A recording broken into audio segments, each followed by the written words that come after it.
आज जिसको कहा है सत्संग सत्संग सत्संग, बहुत अच्छी बात है। लेकिन आज हम किसी से भी पूछते हैं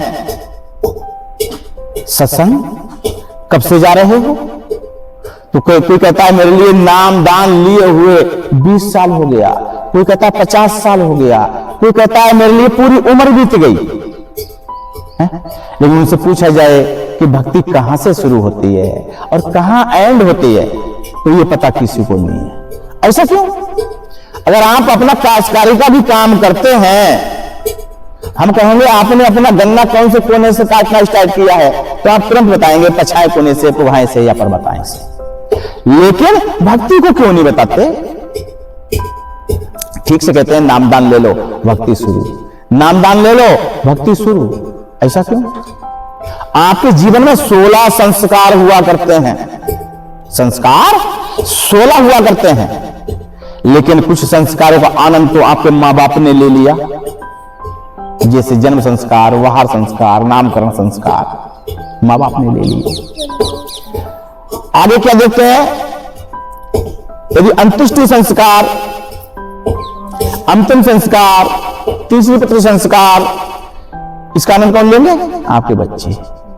आपने कौन से संस्कार का आनंद लिया है? उसके बीच में आता है यह गो पवित्र संस्कार, यह गो पवित्र संस्कार। यह गो पवित्र संस्कार किसको कहते हैं? जिसको जनेऊ संस्कार कहते हैं, जिसमें यदि आज सबके यहां पर देखते होंगे, किसी के यहां रामायण होती है, किसी के यहां हवन होता है या विवाह संस्कार होते हैं।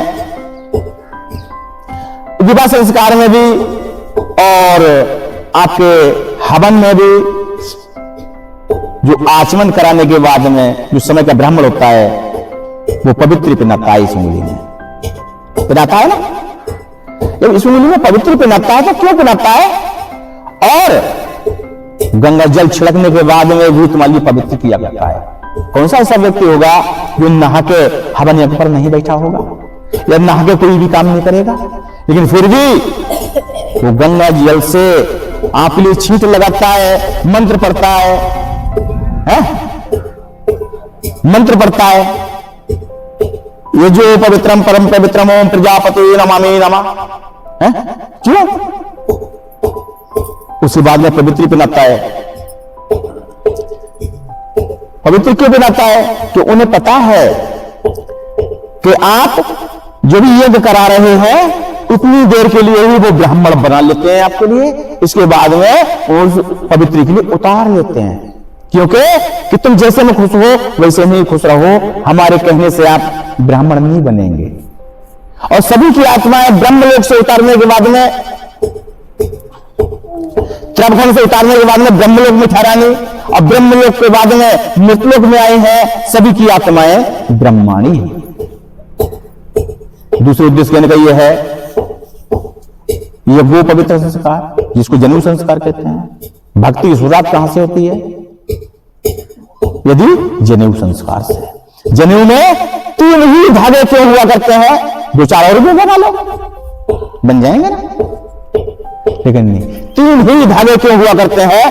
पहला धागा मां के नाम का हुआ करता है। मां तुम्हारा पहला भगवान है,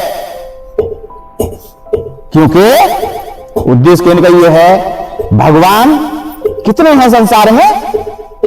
भगवान तो बहुत है संसार में, लोगों को पता भी नहीं होगा कौन कौन से भगवान है, लेकिन भगवान कैसे किसको है? भगवान उसको कहते हैं भगवान। भा माने भूमि, भगा माने गगन, आ माने अगन, ना माने नीर, 5 तत्वों से बना है शरीर, उसको भगवान कहते हैं। दूसरे उद्देश्य कहने का यह है, भगवान का काम है दया करना और काल का काम है खा जाना। तो सबसे बड़ी दया किसने बरसाई थी? वो कौन थी? वो थी मां।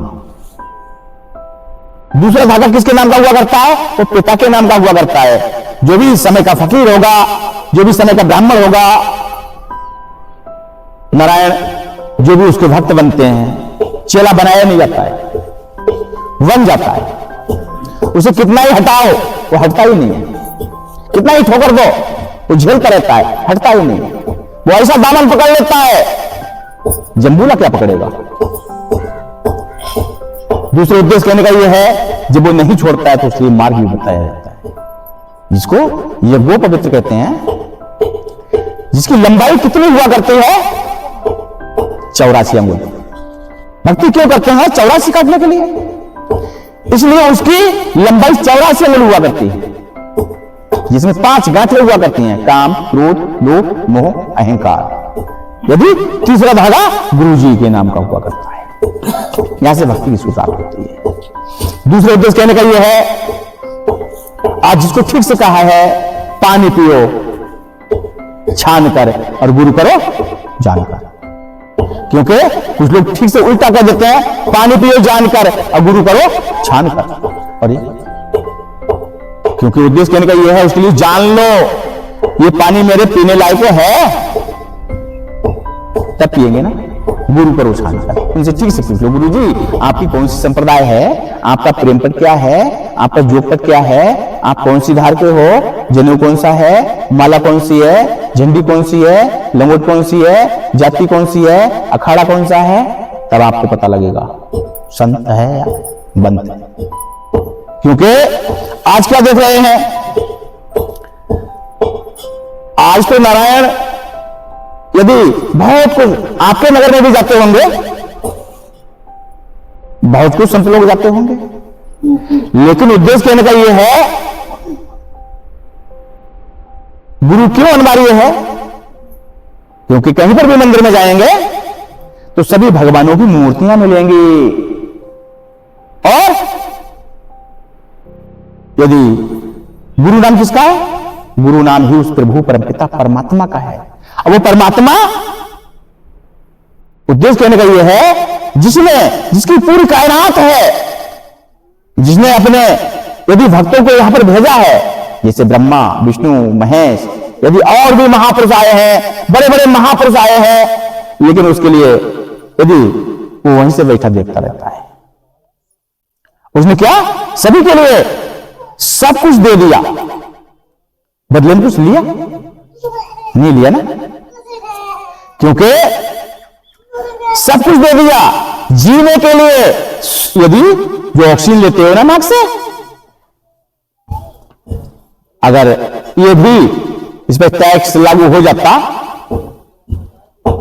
तो नारायण आपको ऑक्सीजन भी महंगी पड़ जाती है। तो जीने के लिए उसने हवा फ्री कर दिया है, रहने के लिए धरती फ्री है। जिनके पास धरती नहीं है वो भी इसी धरती पर रह रहे हैं ना, रह रहे हैं ना। तो इस धरती हटा दिया जाएगा? नहीं हटाया जाएगा।